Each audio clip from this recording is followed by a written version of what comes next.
All right. Hi. Hi, Nick and Barry. How are you? Good, thanks. Yeah, good, Terry. Thank you. Good. Thanks for offering to do this recorded presentation for the youth development students and talk about youth development opportunities for kids in the summer, especially in relation to residence camps. And I thought we would start with brief introductions and then you can tell us about your camp. So, Barry, if you want to go first. Sure. So my name is Barry Pendergast. I am the director of Camp Onaway, which is just down the street on Newfound Lake. It's a 7-week all-girls summer camp. My background in terms of how I got to this position was that I went to camp myself and was a counselor there, but afterwards went into a career in teaching. I taught math and art history at a independent school outside of Philadelphia, and then wound up doing all of the camp counselor kind of jobs on the side at the school, and wound up in administration too. And then that led to becoming the director at Onaway. So that's my background. Thanks. And Well, Nick. thank you. Gosh, it is great. I didn't know you taught art history as well. I did. I That's had so cool. a lot of different jobs. Well, hello, everybody. My name is Nick Robbins, and I'm the director of Camp Mowgli, which is an overnight summer camp for boys ages 7 to 15, also in Hebron, so just down the road from Plymouth on Newfound Lake, and about a quarter of a mile north of Camp Onaway. And so Camp Mowgli was started in 1903. I've been there since 2013 as the director, and it's a year-round job. Over the course of the year, we recruit campers, hire staff, and then manage sort of a large property with a lot of buildings that need perpetual maintenance. And I got into camp like Barry as a summer camper. As a young man growing up, camp was always almost the highlight of my year, and I felt like it really gave me the strength I needed to be my best during the school year. And I always looked at camp as education. And so after uh, uh, my college graduation, I taught environmental ed and natural science for 2 years, and amazingly had an opportunity to be involved in a summer camp year round. And that was 2003. It's my first year as a year round camp guy. It's been a long career that's been exciting and fun and rewarding. All right. So, Barry, why don't you tell us a little bit about Camp Onaway? Great. So Camp Onaway has kind of this parallel history to Mowgli. We're not brother sister camps really in terms of like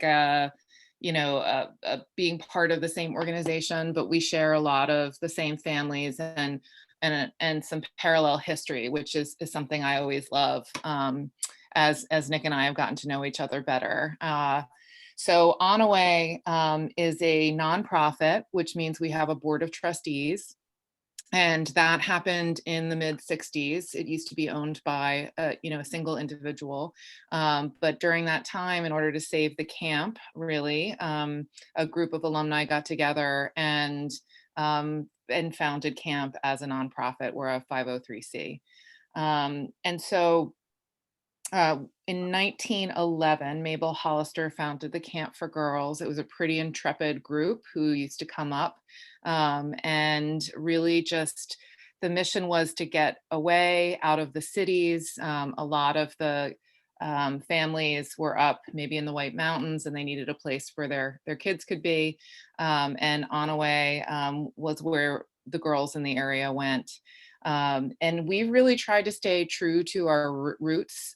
We still wear uniforms. Our colors are brown and white. It's very simple.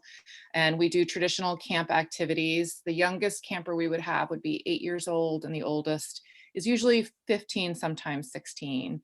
But all of our activities are things that are designed to give girls skills, confidence, and a sense of themselves. So as Nick said before, this is really an education that the girls are getting instead of, I always say, there's not that much difference between teaching math, which I used to do regularly, and teaching canoeing. It's a different content area. And what we find in terms of the residential part for the camp is, and not being with any technology, the kids make leaps and bounds in the 7 weeks that they're with us, to the point where parents sometimes during parents weekend say, I hardly recognize my daughter. She's so confident, she's so sure of herself, her cabin's clean, things like that, where we just really see incredible growth. And I would say personally, I see more growth at camp than I did in the classroom. And that's something that's really powerful at Onaway. So I could speak forever about the camp, but hopefully that gives you Here, here. a good Yeah. sense of kind of what I would say about it is that, we have all these great activities, but it's not window dressing, because it's really intentional what we do. But the heart of a camp like Onaway, and Mowgli as well, from what Nick has shared with me, is that it's really about that personal development, that confidence building, learning how to be resilient, all of those skills that are so essential to being a successful adult. So that's really the point. And then the sailing and the hiking and all of the fun activities are avenues into that level of growth.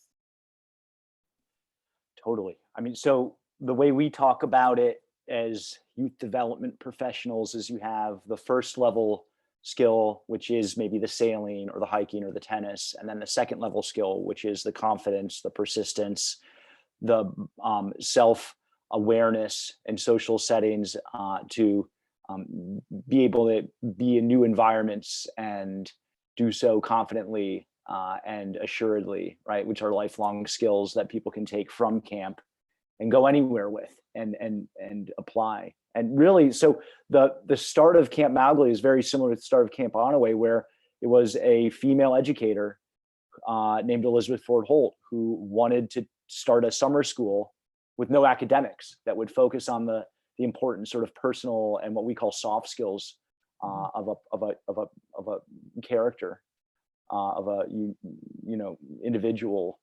And so Mowgli was originally called the School of the Open, in the open outdoors. And it was the first camp with zero academics for boys 14 and below. And you look at what they did then, which was a totally new idea, and it seems completely revolutionary at the time to do, but that has become a movement that now, hundreds of thousands of kids go to camp every summer across the United States of America and throughout the world. And the interesting thing is people who have been to camp get the value of the experience. People that unfortunately never have think it is just the window dressing and it's just, s'mores and kind of fun and sort of light, but there's real learning that goes on that actually can't happen in a school setting. And so one of the things I know Onaway does and Mowgli does as well is we have really focused efforts to sort of reach individuals outside of the bubbles of our existing community, which is really, really important now, I think more than ever, as it's been highlighted to many of us in camping that look like what we're doing is wonderful, but we have to work to reach people that otherwise wouldn't be experiencing this for themselves, and reach parents who wouldn't think that this would be accessible for their children. That's one of the exciting things I know both of our camps have going on right now, which I'm it's exciting. It's also breaking down some walls of what summer camp means to people and really finding those people that don't have any summer camp background and talking to them about the value of this experience for their children. I don't know. I'm excited for this summer. It was so weird not running last year. Like it's the kids need it. Yeah, absolutely. And that's and so that'd be an interesting conversation too to have next year and see kind of what your experiences were related to, kids that didn't have that experience. I know the few camps that did run said, kids adjusted really well, and they followed the guidelines that, you know, people thought was going to be challenging for them regarding being in cohorts or wearing masks, but they said the kids were just so happy to be able to be together and have their camp experience and have one thing that was normal in their lives when they hadn't been in school from March on. So it will be interesting because I know this year really what type of schooling has happened for K to 12 and college has varied drastically from week to Wildly. week. Yeah. Yeah. Yeah. Well, we're also going to be welcoming kids who haven't had sort of normal, consistent face-to-face social interaction for like 15 months. So I'm sure there's going to be some stuff that we encounter there that we haven't in summers past. Yeah. Yeah, this It's is really, definitely a discussion, I would say, at Onaway, you know, and just sort of saying, and I know amongst camp directors saying, you know, what do we need to be prepared for, you know, for kids who have been on screens for such a long time. I mean, there are some kids who didn't, you know, who left in March and haven't been back into a Yeah. school building.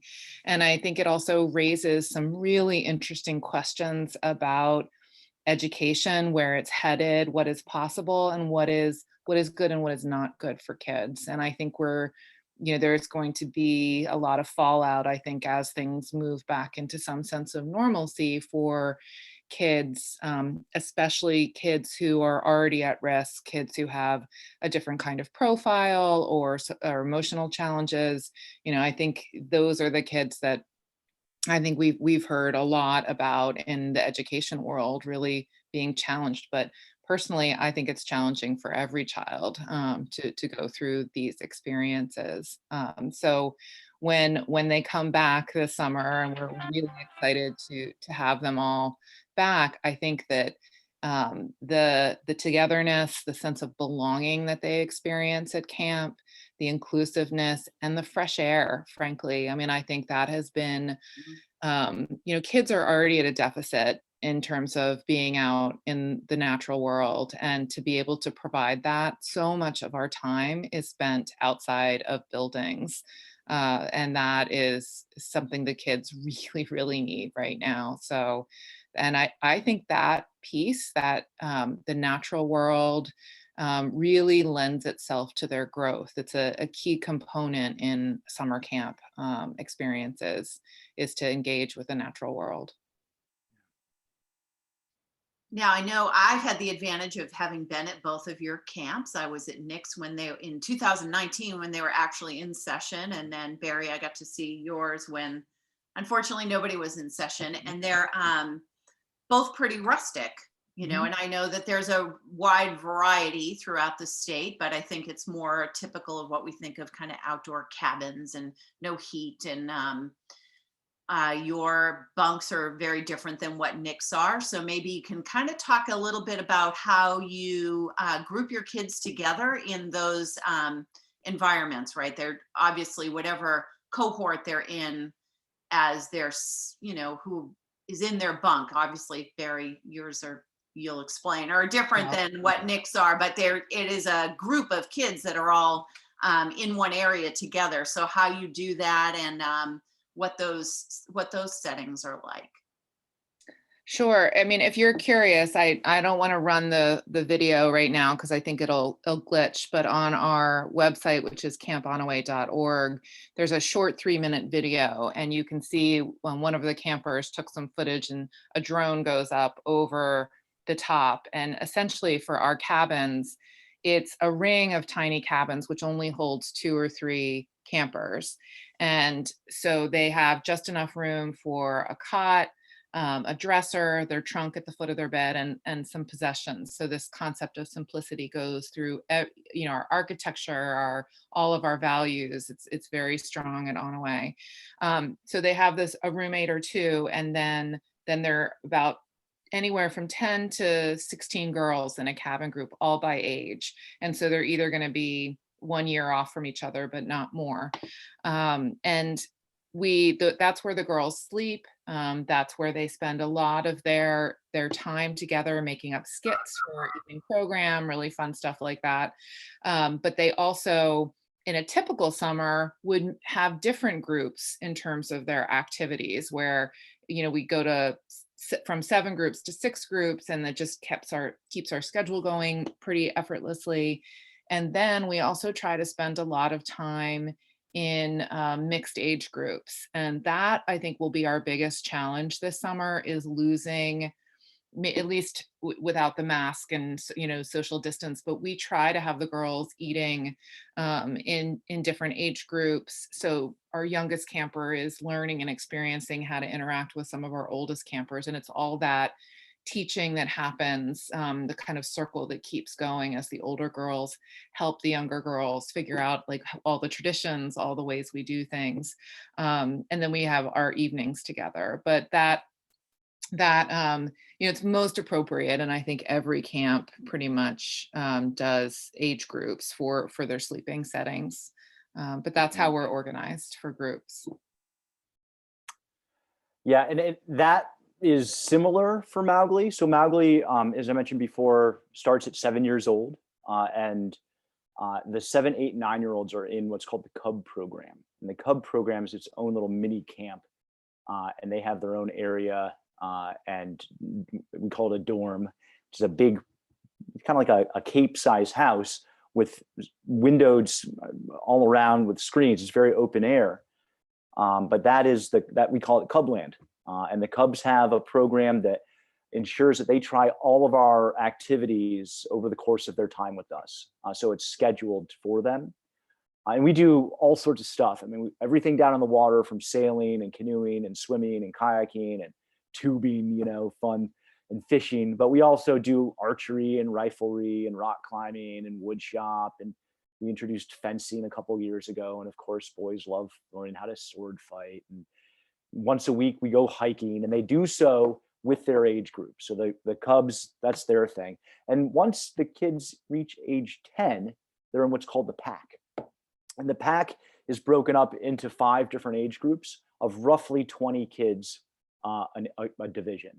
And each age group has its own dorm. So they are literally living together in a shared space with 15 to 20 guys their age. And as they progress through the program from Tumai to Baloo to Aquila and then Panther and Den, which is the final dorm, that group, that cohort grows, and the bonds that develop between those guys grow and become so strong and so deep, but that by the time they're in the den and they are the big men on campus, and they're starting to think about their future as leaders, both at camp and outside of camp, that brotherhood carries on to the point where we have den reunions every 5, 10, 15, 20, 25 years.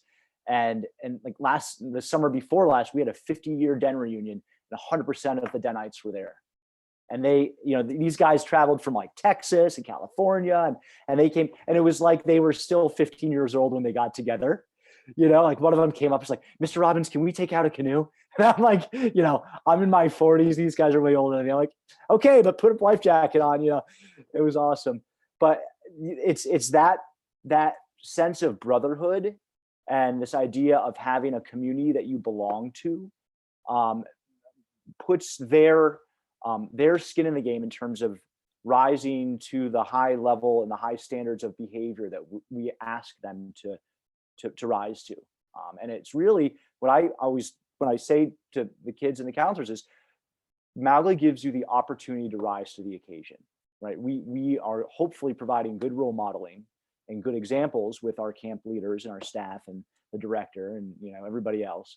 But it gives kids the opportunity, more so than they're going to have at home or at school, to take on responsibility, to act, follow their moral compass, and really to act as young adults, which is that critical distinction in that age group that we're talking about, is that sort of preteen age group, and they're learning about, hey, I have options. I can be a little jerk, or I can take the high road. I can be, a Mowgli man and like make my bed in the morning without being asked. And if I see a kid who's being bullied, I can help them out, right? Or I can resist doing that if that's going on in my dorm.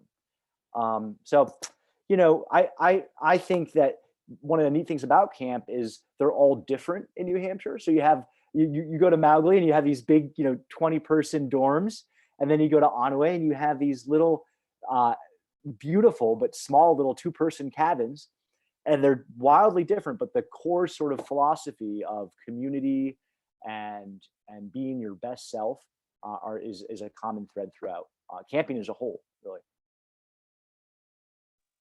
Yeah, and both of your camps, it's a pretty big commitment because they're there most of the summer, right? They're I think, Barry, you have a shortened, no, No, we have, this else I went this fall, I think that they have one option for a shortened period. So if you can talk a little bit about the long commitment, or Nick, I guess your younger kids can do just 4 weeks. Yeah, the Cubs can Yeah. come for a 3-week session followed by a 4-week session. So that's for the youngest guys, that's really a good length of time. Mhm. And we see a really nice matriculation from that, 3-week session to the full 7-week, which is the full. I mean, it's like a school in the sense that it is the summer is the school year, right? And for us and for Onaway as well, and which isn't, I would say, normal. I mean, the vast majority of camps nationwide and certainly New Hampshire have 1, 2, 3, 4-week sessions, and that's good too. Nothing wrong with that. It's just the depth of experience is, I feel, much greater with a longer session. yeah, and I would say for a camp like Onaway, that is one of the hardest hurdles for our new families to get over. It's the long stretch. Our population in the 9-10-year-old range is much smaller because we really try to figure out when the girl is ready, and not all girls are ready at the same time. There's no right time to start Onaway, but there is a right time for each girl, from what I have seen over the years. I mean, the other commitment for those 7 weeks is the tuition. So this is one of the things that, I think is pretty important to talk about, is that it's an expensive experience. We're almost $8,000 for the coming summer. But Onaway and Mowgli, I know this is true for them as well. We're really committed to making this experience open to any girl that wants to come. So we have over $100,000 that we issue for scholarship for girls whose families demonstrate the need. And so that has a very important part of our endowment that we have and support every year. But like Nick, we are committed to the 7-week session because it was 8 when I was a camper, but moved to 7, I think in like 1989-ish, maybe 88. And it just really does allow for that tremendous growth. And it's not that you can't get it in 4 weeks. I mean, I think any camp is better than no camp.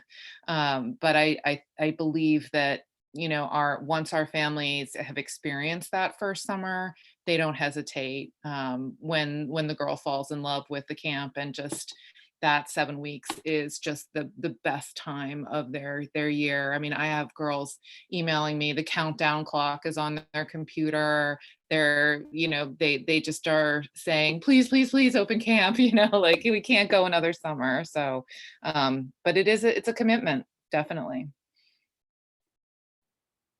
So how do you handle those kids who are homesick? Because that must happen, especially that first summer, or maybe, next summer when they have been home for so long, and now they're going to be kind of pushed out. I mean, I know my adult children have been home when they wouldn't have been home. So that's going to be a big adjustment too. So how do you handle those kids who feel like they want to go home after the first week? There's no one answer, but there's a few different ones that blend for each case. I think part of it is having a warm, caring, well-trained, well-selected team of counselors who are looking at this as youth development and understand the role of being in place of the parent for the social, emotional health of the young people, physical, social, and emotional health of the young people that we're caring for. That's a lot to put out there, but ultimately, as stewards of our programs, right? It's not me and Barry like running around, counseling every homesick camper. We're relying on having our team of counselors who care and are there for the right reasons. So, I mean, I think that's a huge one. Then also, I know for Mowgli, having a structured schedule that just, there's not a lot of downtime. And so the kids, it's like when you're doing something hard and you say, okay, I'm doing this right now, and it's like one foot in front of the other, you know, hiking a big mountain or running a race, like eventually you cross the finish line and you realize, hey, I can do that. And that's what our structure does. Barry, do you want to talk about that at all? Yeah, no, I think those are, I mean, I think that regularity of schedule is something kids crave, even if they want to stay up late or they want to do all these things. But they eat breakfast at the same time every day, you know, and it's really nutritious food.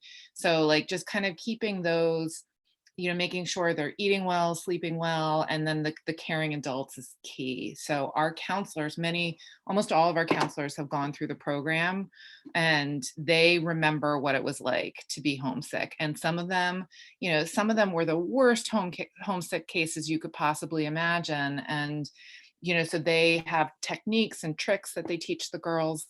And I think we're also try to be really honest with them that everybody feels homesick at some point. I, even as the director, miss creature comforts of home, or, you know, different things. And that, you know, it just means you love your home or your family or your pet. And I think normalizing homesickness actually really helps the kids, and letting them know that if they keep sticking with it, it will start to lessen, and that there's an end to it. So I mean, I would say even my toughest homesickness cases, which would be like 2 weeks of really like intense homesicknesses, they come through it. I mean, they really do. And it's a matter of, it just takes that child a little bit longer to adjust and a little bit longer to feel comfortable. And we just work with them, and we try everything under the sun until we find the things that work. I just wrote a letter to our community. One of our counselors gave a path talk, which is just a 15 minute talk. It's it's in the beautiful spot at camp. And they tell stories about things that have happened to them in their lives that apply to Onaway. And she told a story about being homesick, and she was miserable her first summer, and her parents sent her a green Sharpie, and they just said, put a plus like right here on your hand. And just every time you see it, think positive. And then all of a sudden, a positive club started, and everybody was putting pluses on their hands. And the counselors were like, I want to do it too. And then all of a sudden, she came out of it, you know? So it's a creative group of young women we have on our council, and great parents who know how to handle some of these things too. But it's definitely a huge part of our training in our summer to help kids with this. There's some kids that counseling them with words is really helpful, and explaining that camp is a step out of their comfort zone, and that their comfort zone will grow with this. And that's a great life skill to cultivate. And there's kids that just need to play some tetherball. Mhm. You know, and so it's part of being in our roles and the roles of the other, you know, camp administrators and facilitators, is to form that personal rapport with all of the kids, so we can sort of adjust our approach, because everybody's different and they're coming from a different environment at home, and with a different, you know, personal, you know, sort of background and personality. And one of the neat things about both of our camps is the size is, by camp standards, relatively small. So Mowgli, the most kids we'll have on site at any given point is around 120, and that includes our youth development sort of teen program.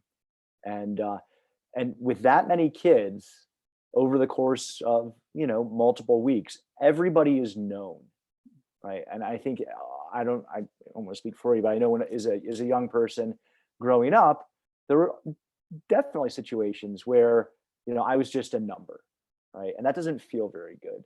And that's fine, but you know, and that's also a life lesson, to just be one of many. But at camp, you're valued, whether you're an introvert or an extrovert, or, you know, great at riflery, or if you stink at riflery or whatever, but you're a member of that community. And that right there is another really big part of our programs collectively. I've seen the most effective homesick counseling come from that community where it's like, oh, but like, well, do you want to go home? No, I don't want to go home because my buddies would miss me.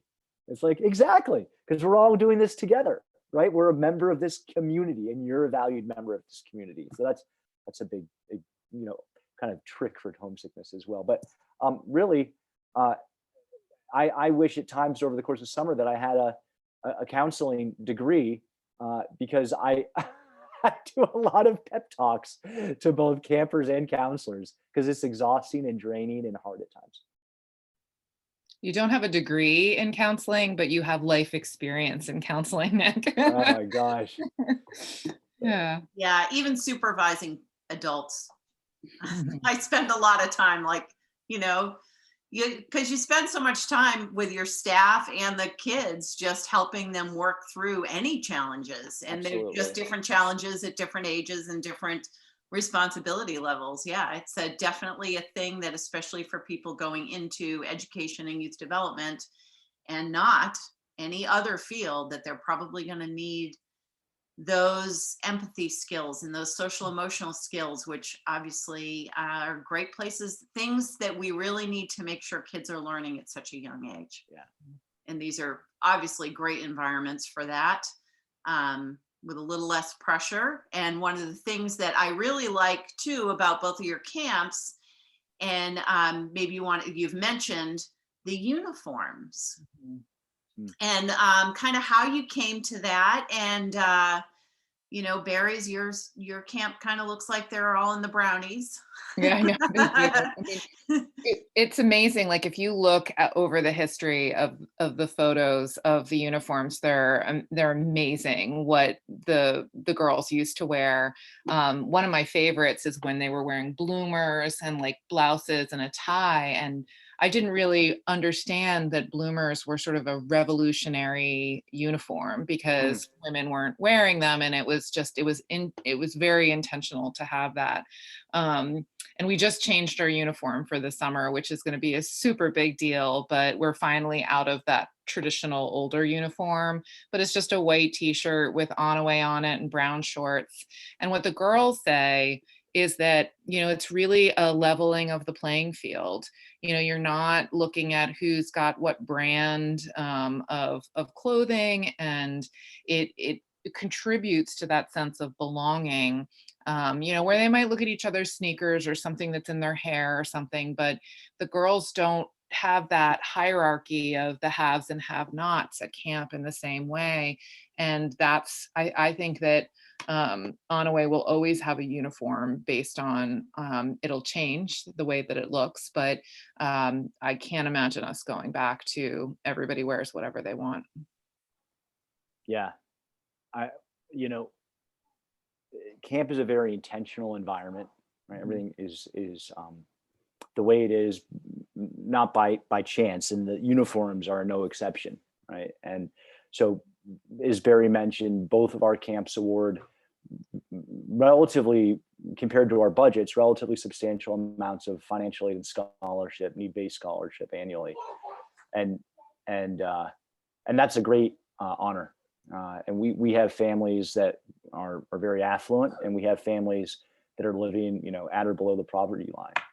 And when their sons come to Mowgli, it doesn't matter. That all drops away, and they're all wearing the same uniform. They have the same packing list, and if you bring stuff that's not on the packing list, we'll box it up and save it for you on the trip home, right? But you're exactly right. It's a leveler of, hey, like, I don't care if your parents are multimillionaires or whatever, you are who you are, and be the best you can be, right? Be a good Mowgli man, right? Hey guys. So the Mowgli uniform is a pair of blue shorts and a gray t-shirt. Bye-bye. And that's the regular Mowgli uniform. And then on Sundays, and also for other special events, we have a pair of gray shorts and a collared, kind of like a polo shirt with a big M right here. And The uniforms before these were these amazingly wool shirts, and yeah, I have a few of them hanging up around camp, and I can't imagine how uncomfortable they must have been in June, July, and August to be wearing like a wool version of this with short sleeves. Um, but the guys that wore them say they actually kept them cool as well. I'm like, okay, wool's impressive. I don't know. I don't buy it for a second though. Yeah, that seems a little questionable. So my other question that I had was, so what do you do all winter? You guys work year round for your camps, but they're only in session for 7 weeks. Like, what are you doing the rest of the year? 10 for 2, right? Plan 10 months for 2. That's right. I mean, so what I would say the most interesting thing about this job that you don't think about, you're always thinking about the summer, right? Always thinking about the kids and the counselors and the activities and the summer weather in New Hampshire and all of that.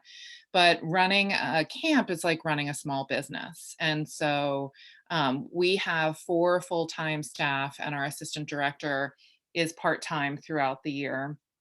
And we are recruiting campers, we're hiring, we're managing the budget, we're meeting with the board of trustees, we're fixing buildings, we're writing. I have stacks of thank you notes that I'm writing for donations, and it's a nonstop operation. It used to be different when the camping industry wasn't quite as, I don't know if robust is the right word, but it's a fairly regulated industry, and we have to make sure that we're adhering to every piece in the best interest of our campers. And so, yeah, I'm pretty busy right now. I don't know about you, Nick. Yeah, I don't know mean, if just I thinking missed about what I anything. did today. So I live over close to Conway in Silver Lake, New Hampshire. And I work from a home office most of the year, especially this year. And then my family and I move into camp first weekend of June. But I look at the yearly cycles. It basically starts as one summer is ending, a new one is essentially beginning. Because in September, I'm following up with all of our families, doing feedback surveys. I pride myself on speaking, or at least trying to have a telephone conversation with every single family and every single staff member in the fall, at some point, fall and winter, connect personally with them, and really just catch up and see how the summer was, but also look ahead to the coming summer, as both of our programs really hope to have the kids come not just for one summer, but for the whole kind of trajectory of the program. So starting as a cub and coming back in the pack and then graduating in the den is the goal. So there's a sort of an ongoing stewardship and recruiting of the pack, of the group, both of counselors and campers. Today I drove to camp to check in on some logging that we're doing. We have about 100 acres of forest that we manage, and we have a forest management plan. We're doing a renovation of our medical center to meet some of the demands posed by COVID. We're renovating a kitchen at camp right now. So we have big sort of capital facility program projects going on. And the annual budget's about $1.5 million, and about a third of that is, in terms of revenue, comes from donations. So there's an active sort of outreach and philanthropic program that we are always, working. So I would say between those biggies, like facility management and maintenance, making sure we have enough kids, making sure we have an amazing group of counselors, and making sure that the alumni community and greater community knows what we're up to, is being communicated with, and then ultimately being solicited to make charitable donations to help keep the lights on and the tuition as low as possible, kind of encapsulate most of what I do during the year. I'm sure I'm leaving stuff out. signing thank you notes is a nice Yeah. problem to have. Yeah. I would think that there's a lot of that. I imagine the kind of that personal touch with the handwritten notes and the phone calls, and must really vary too when you're talking to a 10-year-old camper versus your 15-year-old campers. How you doing? It's a big Good. deal for everybody.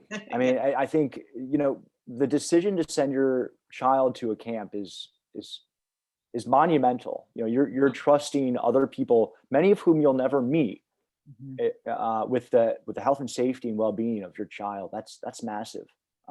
And so we're the guardians of that. So Barry and I are the ones that talk with the parents and ensure or assure them that, hey, we've got a really great team of professionals that are going to look after your son or daughter. It's a big deal. Yeah, that's always So to your important. point, like having that personal connection is really key. And Yeah, then it's so forming that important personal for people connection. to recognize the value of the trust that these families are giving you. That's huge. Yeah. Whether it's a day at school, a day at childcare, a day in an after school program, but an entire summer. And for many of them, they're coming from all over the place, right? They're not just coming from 2 hours away, they're coming from all over the country. Yeah, and overseas. Yeah. So, and that is what makes, I think, the experience so special as well, as that diversity of locations and cultures where the kids come from. Yeah. I mean, we have about 5 to 10 kids a summer from New Hampshire. And after that, the concentric circles get really, really big, to the point where we've had kids from China and Russia and, throughout Europe, South America, Central America. And, it's interesting that most American kids don't have direct experience with peers from outside the United States of America. And I just hear it every summer, this sort of realization that, hey, he's just like me. Like he might be from Mexico or China or from Texas, but he's just like me. We're just kids at camp, and that realization that it's not, it might be a different culture or different country, but it's, at the heart of it, they're kids at camp having a very similar experience. So I know that every semester, one of the big questions that comes up is about gender specific camp. And, why not co-ed? So it's kind of nice having one girls camp and a boys camp, and to try to, what's your take on that and your thoughts on the value of it? And what do you think? I would say that, there's no one size fits all for camps. I think that co-ed camps are great, and each kid is attracted to, a different kind of camp or a different situation, single gender, multiple genders. And I think, there are camps for kids who are, gender questioning as well, that there's a lot of different places where we want kids to be comfortable. For us, I think our girls find that taking a break, it's like a way to take like a really big break from their daily lives. So they're taking a break from going to classes with boys. They're taking a break from technology. And I think they're learning how to be really good friends and the sisterhood. Nick talks about the brotherhood. We have our version of that, and it's. I think that the reason that we're able to do this is there's so many distractions that we don't have in terms of being in the camp. And I think the girls are able to just set a lot of that relationship stuff aside, and even if they are, have figured out that, that they're, that they're gay, they still set those relationships aside too. We talk a lot about not being exclusive with friendships and exclusive in the summer. And so that's a running theme regardless of where they are on any spectrum. And so I think that it really empowers them. It allows that kind of female power. They see that wait, there are hardly any men here, and we're doing everything. We're fixing the boats, we're in the wood shop, we're hiking the trails, we're setting up the tents, we're taking care of the medical needs. And it's a really, really special feeling that they have when they're with us. So, and a lot of girls are very attracted to that. Hmm. Yeah.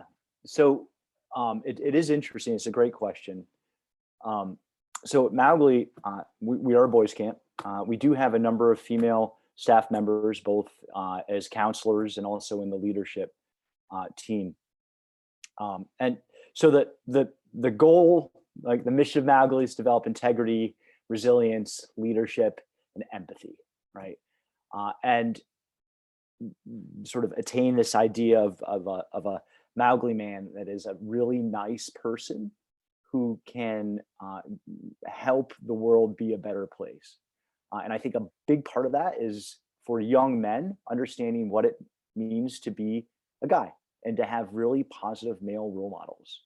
And whether that's really positive role models in general, but as we all know, like there's this whole toxic masculinity thing that I think really complicates what it means for young men and boys to be a guy.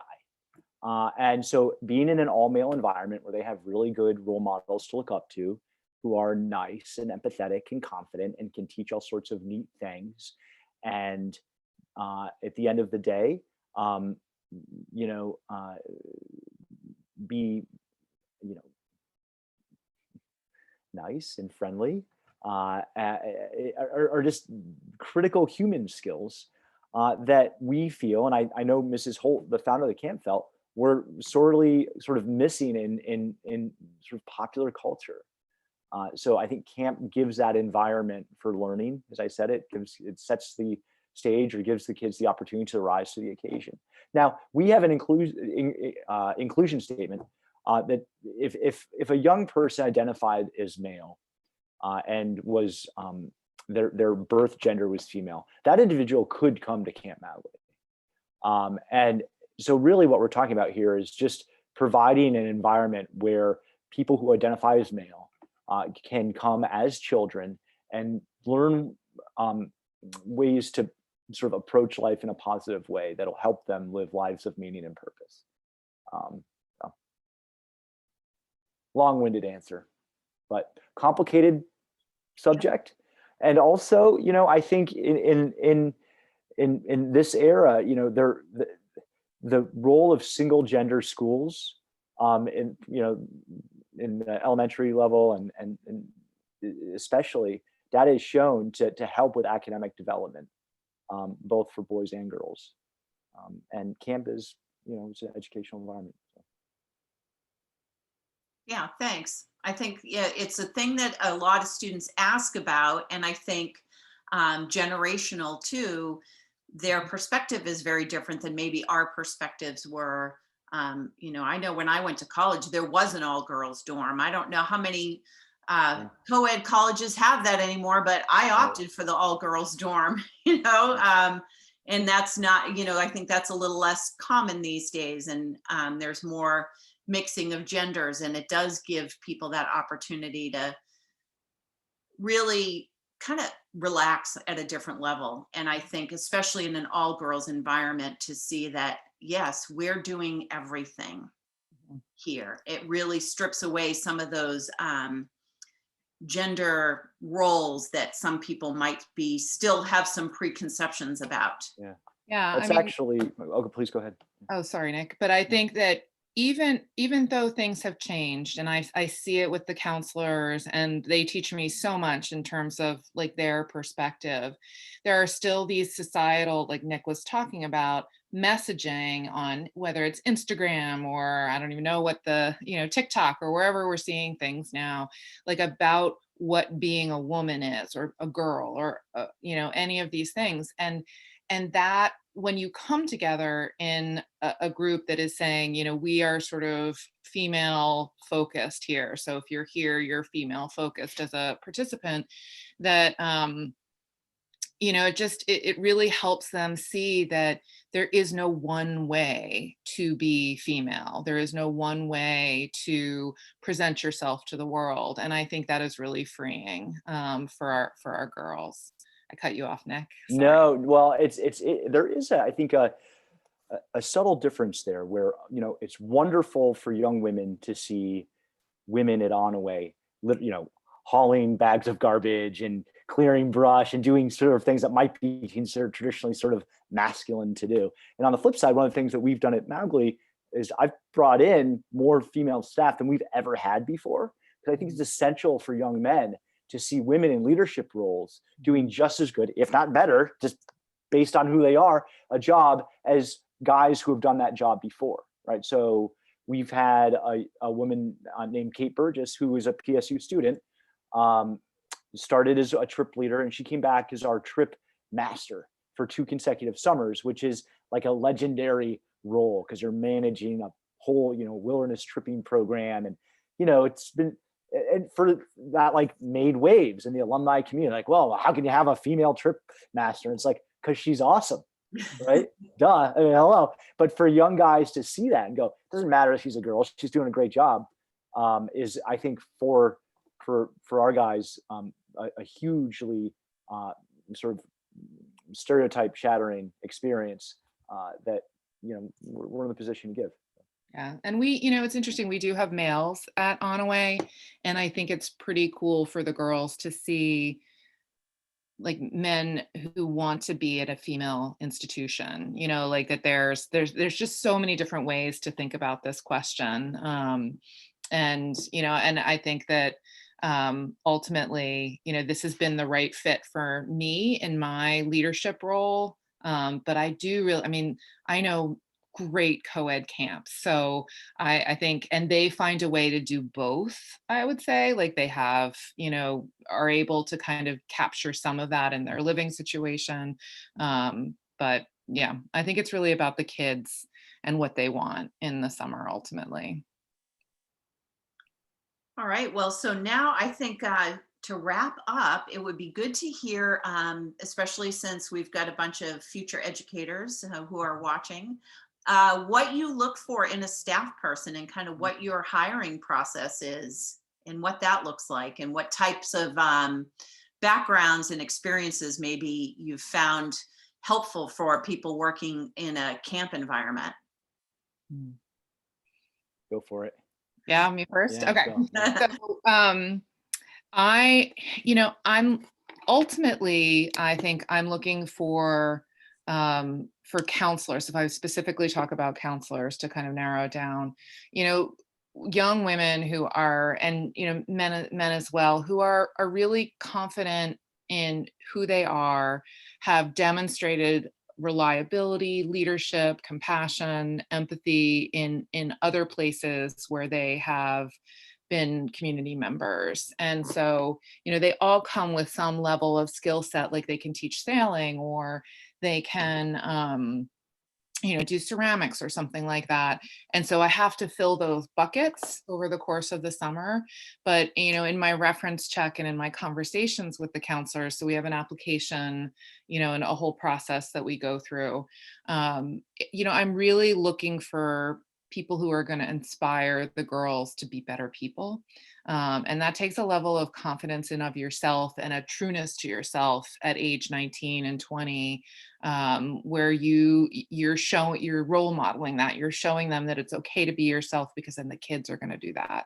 And what I always say about, to our parents is that, at 19 and 20, these counselors can teach things to the campers and inspire them in ways that we can't as parents, or teachers, or even coaches sometimes. And so, that's what I'm looking for. I don't know if that's like specific enough, but, and good communicators too, team players.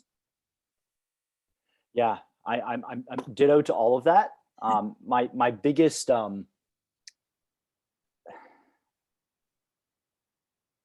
my biggest sort of red flag response to why do you want to work at camp is I want a fun job before I have to get a real job or something like that. Because when you're a counselor at camp, who are caring for other people's children doing potentially very dangerous things out on the lake, in the mountains. And so a biggie for me is just an expressed realization of the vast responsibility that's going to be placed on their shoulders, on our shoulders collectively from June to August. And that we are looking after every aspect of these young people's safety and wellness, from their emotional health to their physical health, their mental health, and hopefully facilitating a really fun, awesome, positive experience for them. So people that, I mean, it's hard. It's like 6 days a week, 24 hours a day for, like 10 weeks straight. So if you're not in it for the kids and you're wanting to get away and socialize, it's going to be miserable. You're going to do a lousy job and it's not going to be satisfying for anybody. But if you're there for the kids and you're there to teach and sort of keep the campfire going, right? The torch gets passed from camper to counselor, and as they grow up, that's like the goal in terms of the individuals. And we can kind of find their best fit, whether it would be teaching archery or canoeing or as a trip leader. There needs to be something that they can teach, which is a challenge, especially for camps like ours, where we're teaching relatively unique activities, especially these days, finding people that can safely teach archery or canoeing, and who really care about those pursuits. That kind of slims the pool a little bit. So I think that the personal skills and the sort of personal integrity for me personally kind of trump the skills, because I can get somebody up to speed and teach archery, right, in 2 weeks. That can happen, but you can't teach somebody, as Barry was saying, these personal characteristics like responsibility and consistency and empathy and resilience. That's more sort of deeply seated stuff. That's what we're looking for. Excellent. Well, thank you so much for sharing your experiences and breadth of knowledge about summer camps. And hopefully this has opened some eyes to different possibilities in youth development, or at least, the role that summer camp plays in youth development. One of the activities that students do around this time of the semester is create a summer camp experience, like, write the whole thing up. And a lot of times when we talk about, link it to their domains of development, they think of summer school and then not recognizing that, I could be teaching kayaking and sailing, and that's going to give me skills that are going to help me when I go to school and I'm writing and doing math. And it's not about sitting down and learning how to do math. It's learning how to learn and how to collaborate and work with other people. And those are the important skills. Those are what the hiring managers at Google are looking for. Right? They sure are. Yeah. But I would say for the students watching this, just some quick facts here. So around 150,000 children attend camp in New Hampshire annually. The economic impact study done in 2008 by Tuck School of Business estimated around $159 million was contributed directly by camps to the New Hampshire economy. So it's really a thriving industry in New Hampshire and nationally. And one of the things that I didn't realize when I was younger was, jobs like this do exist. And there's great resources out there, both through, regionally through the New Hampshire Camp Directors Association and nationwide through the American Camp Association. So if your students, want to get involved, those are two great ways to do so. And I know that the ACA, the American Camp Association, has a student level membership that is either free or very inexpensive, but it's a great way to sort of get a sense of the industry and learn about what type of opportunities are out there. Yeah, and I'll second that. They have a lot of wonderful resources on their website as well. So definitely worth researching if people are interested. And us too. I know, if any of the students have questions, by all means. Definitely. Yeah, and I'll definitely be posting some materials that you gave me in the past so that they'll have a chance to look through your websites as well as reach out to you if they have any questions. Great. That sounds great. Thank you. All right, I'm Well, going to end the recording. this has been really nice, Terry. Thank you. Thank you, Terry.